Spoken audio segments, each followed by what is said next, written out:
त कुटे झैँ गर, म रोए झैँ गर्छु। बदलिएको काङ्ग्रेसको नयाँ चरित्र।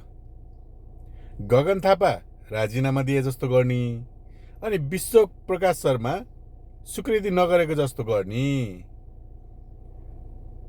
यिनीहरू सबै आफै साटगाठमा कसरी हुन्छ आफूलाई चोख्याउने, चाहे झुट बोलेर होस् चाहे झुटो कार्य गरेर होस्, चोख्याउनेतिर लाग्छन्। बदलिएका काङ्ग्रेसहरू समानुपातिकमा हेरौँ त। आफ्ना ससुरा, आफ्ना भान्जी, आफ्ना श्रीमती।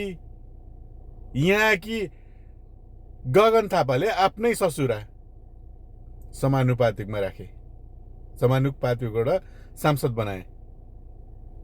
कति लाज मर्दो बदलिएको काङ्ग्रेस। बरु एमाले चाहे चुनावमै होस्, नयाँ नयाँ गुन्डै भए पनि नयाँ नयाँलाई चान्स दिएको थियो।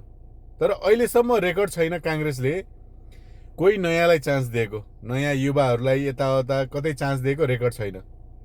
सबै आफ्नै छोरा चेली भाइ सबै त्यस्तै मात्रै छन् काङ्ग्रेसमा, कहिल्यै नयाँलाई चान्स दिएन। अनि यस्तो बदलिएको काङ्ग्रेस, जुन जोगी आए पनि कानै चिरेको। यी फटाहरूको पतन हुन्छ पनि अब।